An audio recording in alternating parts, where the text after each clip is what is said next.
Welcome back, guys, to the Seeing Red MMA podcast here. My name is Dustin, going over UFC on ABC4, also known as UFC Charlotte, North Carolina. Jairzinhorozenstruik versus Jailton Almeida was your main event, and co-main event was also Johnny Walker versus Anthony Smith, and a couple other fun fights to go over on the card as well, too. Just getting my computer loaded up right now, but while it's still fresh in my mind here, because it maybe ended about a half hour ago, Jailton Almeida completely ran over Jairzinhorozenstruik. Jairzinhorozenstruik has absolutely no ground game whatsoever, and if you guys watched the last episode, because I know you did, that's what I thought. I thought it was going to be over fairly quickly, and I thought Jailton was going to win via submission, which he did. First round submission, 3 minutes and 43 seconds in. Not much to talk about in this fight other than they need to... Sorry, I'm cracking my beer. But not much to talk about other than they need to pair up Jailton Almeida with another wrestler so we can really test his wrestling skills. Maybe it's like a Curtis Blades or a Tom Aspinall, something of that caliber. What this means for Rozenstruik is that Rozenstruik needs to get on the mats, and he needs to work on that takedown defense, because the fact that Jailton Almeida was able to secure a takedown from his knees and just drive forward and get the takedown, not even I thought it was going to be that easy, but apparently it was. So, yeah, unfortunately, in this case here, I was right to the worst extent. Bear with me. I just got home from work. It's still daylight out because this card ended at basically 3 p.m. Arizona time. That's literally when I got out of work, so I had to watch the entire thing from my desk. So bear with me.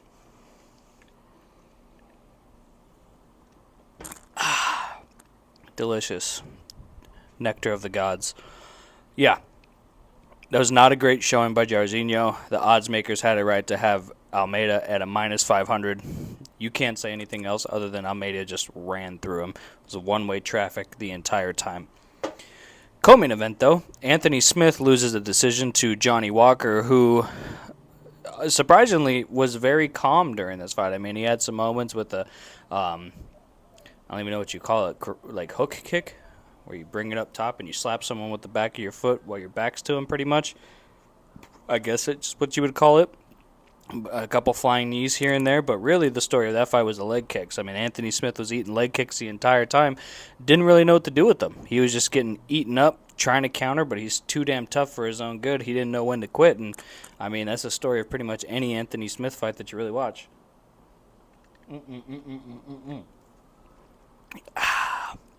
Delicious. Yeah, Johnny Walker, honestly, that's a big, big light heavyweight. I was talking to my buddy about this during the fights. I would like to see him move up to heavyweight, try his hand at heavyweight. Especially those lower-ranked guys at heavyweight there. They're not going to be able to stop the guy like Johnny Walker, who's that athletic. Parker Porters, things like that. No way. Give him like an Arlovsky. I think Johnny Walker is probably more dangerous at heavyweight, not depleting himself, maybe even has a little bit better of a gas tank as well, too, if he's able to manage it going out of camp and into camp, not having to worry about a weight cut. But at the same time, though, they do hit harder at heavyweight, which we know that Johnny Walker has been knocked out twice, Corey Anderson and Jamal Hill, we know of. But, man, light heavyweight's so shallow right now. The fact that they're already talking about Johnny Walker getting a title shot when you got Ankalaev, you got Blachowicz, you got Prohaska. Like, the disrespect on light heavyweight right now, honestly, makes me a little upset. But at the same time, it's completely understandable because arguably it is the UFC's most shallow division. Anthony Smith, though, I think he should retire. I think it's time. Hang him up. I saw him take off his gloves in the octagon after it, but they didn't interview him, so I don't think he really had the chance to retire, so we'll see if he actually does or not, but I think that's a smart move. You've been around for such a long time. You have a job at the desk as well, too. It's not like you're going to be just done with the sport. You already have a job after the sport is over, so might as well just parlay that into a commentating career and even an analyst career. But I'm an Anthony Smith fan. Sucks to see him lose like that because he's just getting beat up. He was not in control of that fight the entire time. But, yeah. The fight that really excited me, though, Ian Machado Gary. First round TKO win over Daniel Rodriguez. Perfect straight right to head kick. Dropped Rodriguez there. Finished him off with strikes on the ground there. Didn't put him out, but did get the TKO win. I mean, Rodriguez really had no way to defend himself in this case here. So, man, I am so big on Machado right now. I was skeptical going into this fight. If you watched the last video, I thought Rodriguez was going to be a dog in there. But, I mean, first round, you get a head kick like that, and you follow it up with strikes. We're going to Sizzler, man. And you call out a guy like Neil Magny, and that's what I respect about Ian, too. He doesn't call out a guy that's like Shavkat, Jeff Neal. He doesn't call out one of those top guys. He knows his place in the division. He knows where he's at right now, and he knows he needs to keep working. And that's the guy who beat Daniel Rodriguez last. Might as well give him that guy. And after this fight, I think that's a great matchup for him. A long, lengthy guy like that, I mean, defend the takedowns. Just keep it on the outside. Pepper him up with the boxing combinations. You got yourself a win. Ian Machado Gary, he might really be the future. I think his nickname is the correct nickname for him because I think he is the next big thing. I see him going really far in this division. I know he has that crazy 7-fight plan or whatever it is to get him to the belt. Honestly, it might be going to plan, for lack of better terms there, because I mean the kid is good. The kid is very good. I would like to see him do that against Magny, or even like a Vicente Luque, or the loser of Vicente Luque versus RDA, depending on if RDA sticks around, if he does lose to Luque or beats him. Either way, though, there's so many fun matchups for Ian Garry in this division at the moment. It's very exciting to have another Irish superstar like this. And I know he's on the same level as Connor, but keeps performing like this, there's no denying it. He'll be there. He'll 100% be there. Carlosulberg gets the check left hook KO again in the first round against Fortnite Dancing. He's Iho Pateria. Yeah, I mean, hide your wives, hide your moms, hide your sisters, because Carlosulberg is coming, and he is... Nope, not going to say that. You know what I was going to say. Not going to say it, though. I'm better than that. It's not going to happen. But Carlosulberg is really good. He's really good. He's got a lot of power for the division. I think he can go really far, especially training at a gym like City Kickboxing as well, too. I think the future is in his hands. If they pair him up accordingly, don't give him crazy good wrestlers or anything like that. Give him guys that are willing to stand on the feet with him. You got yourself another New Zealand superstar, in my opinion. Bear with me.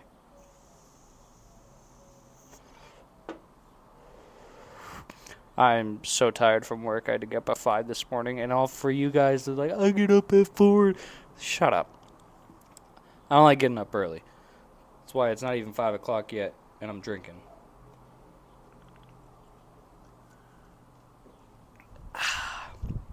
Carlosulberg, monster. Tim Means, I mean, this one I didn't really get to watch because we were kind of busy at work. So, didn't really have much time to watch this one there, but I did get to see the finish. Alex Morono throws a spinning back fist. Means goes for the body lock takedown. Goes right into a guillotine. Alex Morono's got a really good guillotine there. You could just tell by the way he latched it up and why he leaned back into it, sat up and leaned back, was able to get the angle. Very good win for Alex Morono. But Matt the Immortal Brown tied for the most KOs in the UFC with Derek Lewis. Gets another KO against Court McGee in the first round with maybe about just under a minute left, about 50 seconds left in the first round. Gets a first round KO. Man, really good fight.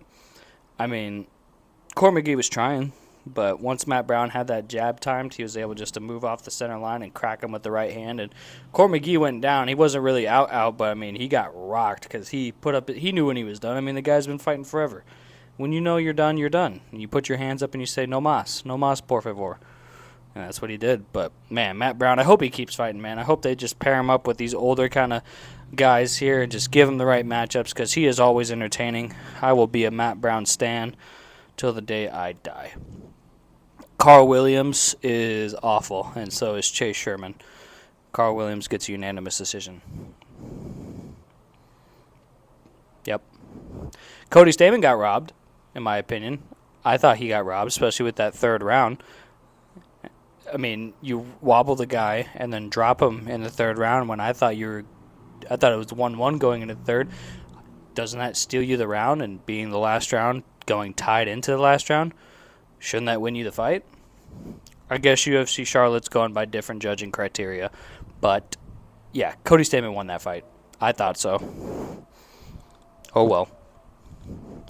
Now, this fight, if you remember the last video, I talked about how I didn't talk about it, actually. I went and I read the names. Ji Yeon Kim versus Mandy Baum. And that's all I said, and I moved on. This fight was a shit show. An absolute shit show. If you were on Twitter while this fight was going on, you were also talking about how this fight was an absolute shit show. Kim pushes her off at the end of the round with her feet, like kicks her off of her, gets a point deducted immediately. Very cool. Then proceeds to illegally knee her, as in Kim illegally knees Baum in the side of the head when she was a grounded opponent. And MMA Guru, I'm going to piggyback off what you said as well, too, because you were talking about how we need to legalize grounded strikes. I was with you going into the Aljamain Cejudo because I'm like, yeah, don't reward the worst wrestler. In this case here, this is just rewarding the worst fighter. The fighter who was arguably losing puts her fingertips on the ground, gets kneed in the side of the head, proceeds to win the fight. And this ref, too, may I add, was completely off of his rocker. After the fight was over, decided, I'm going to take another point. The fight's over. We already know that she can't continue by the way that she gave Aljo a run for her money, a run for his money with that performance she put in there. Being like, oh, my head, oh, no me gusta. She doesn't speak Spanish. She's German. You know what I'm doing. It's been a long day. Either way, kind of the reason why I didn't go over this fight last week or last episode, because it's not worth talking about. I'm sorry if this hurts your feelings for what I'm about to say, but you know I'm right. Unranked women's flyweights, strawweights, and bantamweights suck. Also unranked heavyweights. So now you know I'm not being sexist when I say this, that it's like, oh, it's a women's thing, blah, blah, blah, blah, they're not as good. No. Strawweight, women's flyweight, women's bantamweight, and men's heavyweight. Anybody who's unranked in those divisions, or maybe even in the top 15, maybe less so on the heavyweight side and the strawweight side, because strawweight does have some really good talent, especially in the top 5. Top 5 for sure for flyweight. Top 3 for bantamweight. Bantamweight's been on a fucking cold streak as of late. But those 4 divisions, specifically unranked, 1 men's division, 3 women's divisions, I will now continue to skip all those fights, because every time I watch them, it's either 2 fat guys at heavyweight holding each other against the fence for a round and a half, and then they're gassed, and then they don't throw any punches that are worth throwing, and it's a slop fest. Like those 2 fat fucks who fought on DAZN today, who were like combined 800 pounds boxing. Why did that fight even get made?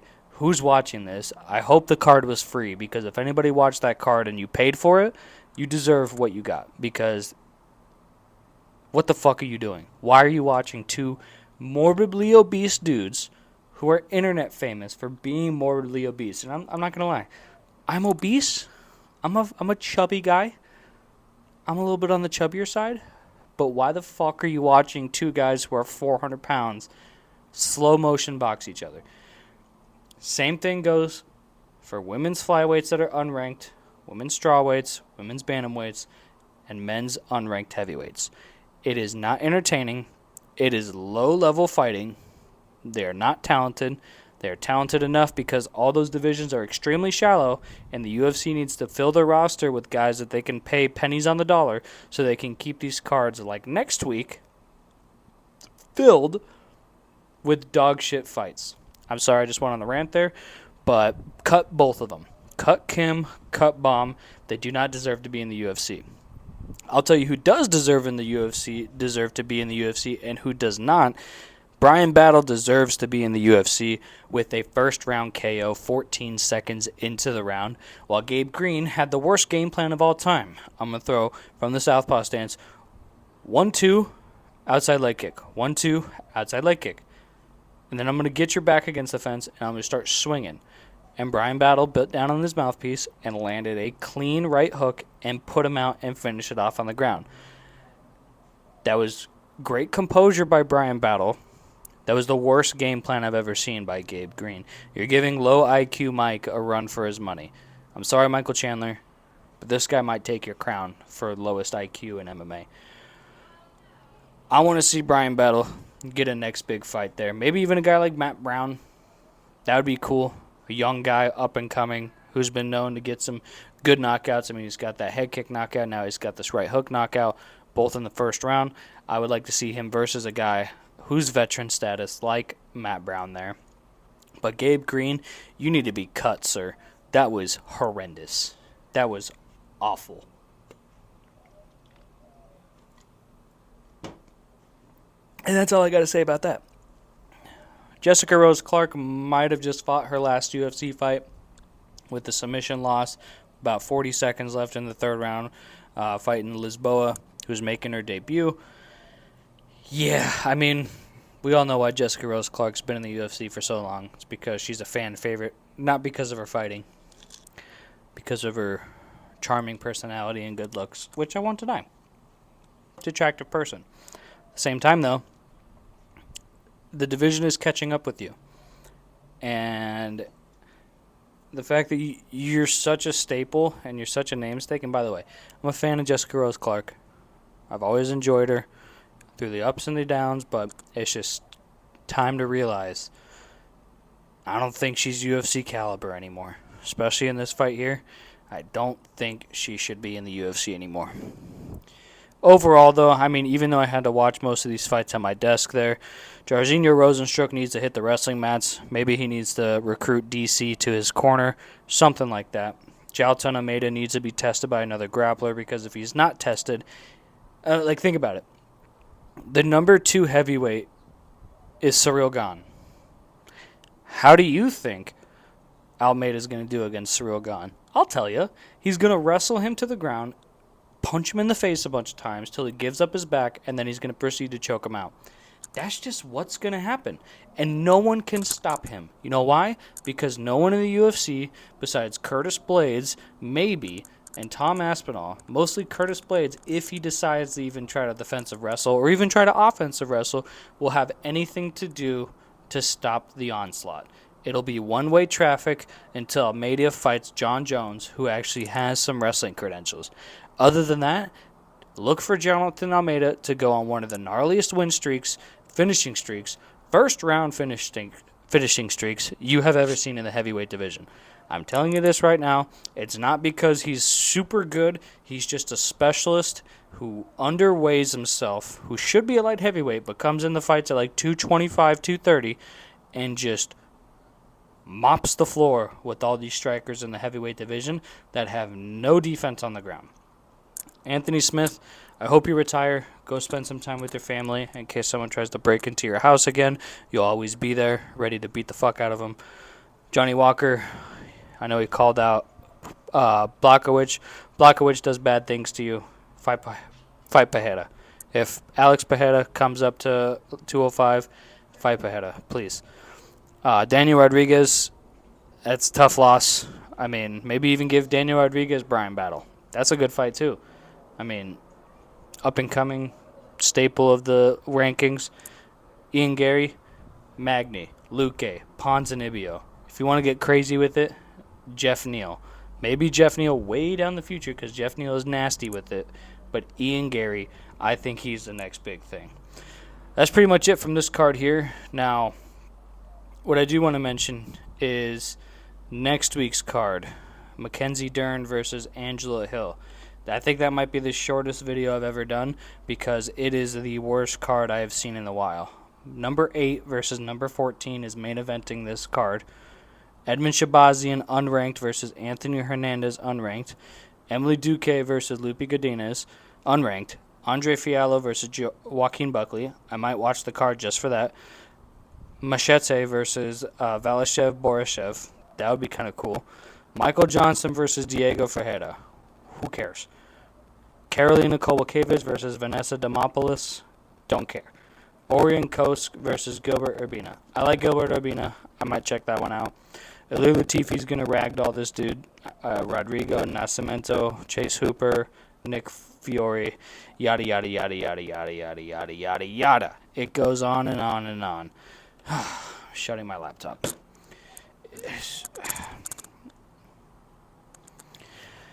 I can't wait for fucking July. International Fight Week cannot come any sooner because the rest of these cards until then are haram. They're straight dog shit. I'm sorry, UFC. No, UFC, apologize to me. I know that you're watching this. Apologize to me in the comments below. And if you want to comment something, also comment below. But not only that, make sure you like and subscribe. Follow me on Twitter at SeeingRedMMA. But majority of the time here, what I'm going to say is have yourself a great rest of your day. Till next time, see ya.